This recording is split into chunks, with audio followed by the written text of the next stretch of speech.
Hey, what's up? Mark here from WayCoolNews.net, and today we're going to be taking a look at Cartoon Network's regular show action figures of Mordecai and Rigby by Jazwares. Regular Show has easily become one of my favorite animated shows, so when I saw the teasers for Regular Show action figures a while ago, I knew I was going to pick these up. Regular Show is just one of those shows you stumble upon out of channel flipping boredom and end up getting hooked on. It's hilarious, totally random, and completely friendly to all age groups. What's not to like? The packaging for these figures are very colorful and fun. The artwork really captures the look and feel of the show. The only thing I think they should have done differently is put Rigby on the blister card instead of the nameplate on the very front. If you're a fan of the show, it's not a problem. You know who the characters are. For anyone else, it might be a little confusing on who you're buying. It's not a big deal and doesn't really affect the product though, so yeah, moving on. Both Mordecai and Rigby come packaged with their accessories, visibly located on the left side of the package below the boasting superposable sticker. These accessories of baby ducks, keyboard, and grilled cheese sandwich are taken directly from the show, so if you're not sure of their origin, it might be time for you to catch up on a few episodes.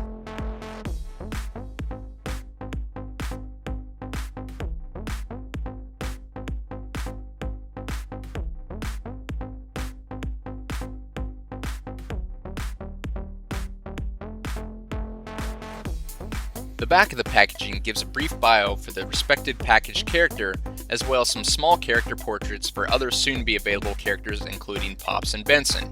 It would have been cooler to see some images of the figures to come, but it looks like we'll have to settle for their animated versions for now. I haven't seen any information on when Pops and Benson will become available in this scale, but I've seen them offered in the smaller regular show packs.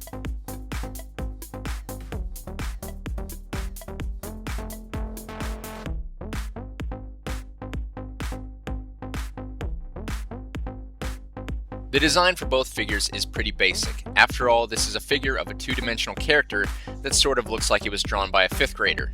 Not that there's anything wrong with that. The animation style of Regular Show is one of the reasons I like it. It's part of the show's charm. Mordecai's sculpt isn't bad at all. I actually like it. When I first removed the figure from the packaging, I was worried about how brittle his bird legs would be, but surprisingly, they actually ended up being the least of my concerns with this figure. I think for the most part, the sculpt of the figure is actually spot on. So it appears that now, since the sculpt work has done its job, giving us a nice canvas for a solid paint job, we should have no problem, right? Not so much. The paintwork is not perfect by any means. Some of the black paint seems smudged and some of the colors tend to overlap where they shouldn't, like in the white and blue striping on the arms or wings. Mordecai's legs are molded in a lighter gray color, when in fact it should be the same color as his beak. A few shades off, not too big of a deal. The paintwork in the eyes just looks sloppy to me. The lighter blue on the lower portion of Mordecai's face and belly are questionable in color choice. In some images, I can find Mordecai sporting a light blue, but not this dark of a blue, and more often than not, it just looks white. So I'm not sure what their inspiration was, but this color choice, if they're going to do blue, it's got to be much lighter than the one they chose. Another oddly notable thing is the numerical printing on the side of Mordecai's body. It's really odd placement. I don't even know why this is here. It just looks so out of place. Mordecai's sculpt is good. It's fine, but the paint doesn't complement it. The quality of it looks almost below the average customizer. Room for improvement on this end here.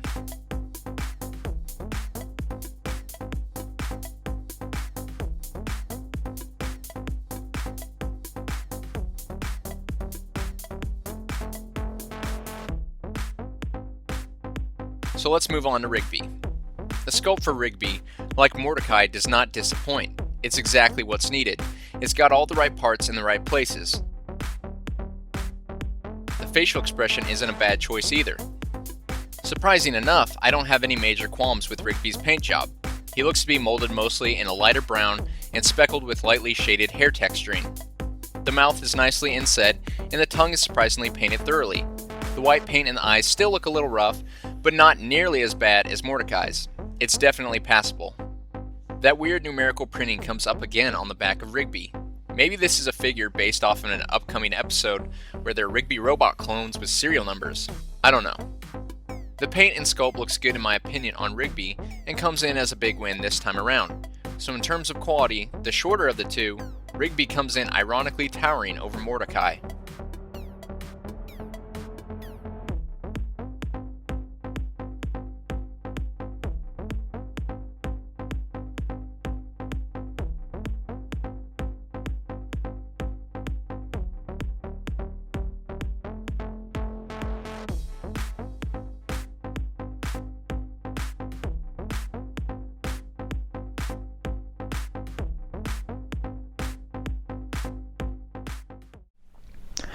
Alright, so let's go ahead and take a look at the articulation for these guys now.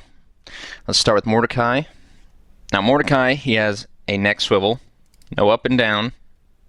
The shoulder can go pretty far back and forth, and it can go all the way around.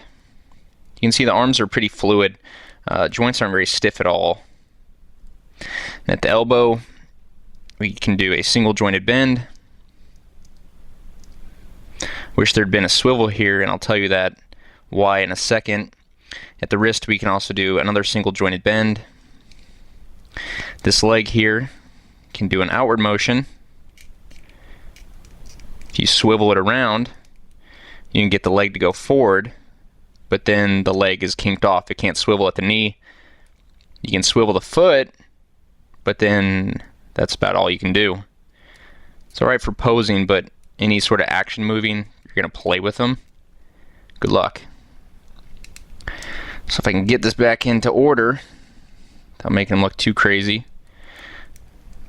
The knee can do a single joint bend like I was saying before. And this leg, or this ankle, can swivel. So on the back here, his little tail, he can go back and forth pretty well, and he's kicking the camera. And this tail is made of a very pliable plastic, but I really don't know why that matters. So yeah, a little difficult to stand up at times. No foot pegs or anything like that. Really hard to get balanced. Yeah. So moving on to Rigby now. He does not have any neck or head articulation. It's all one body, one head. So at the shoulder here, you can go outward and do a full rotation. And at the elbow, you can do back and forth.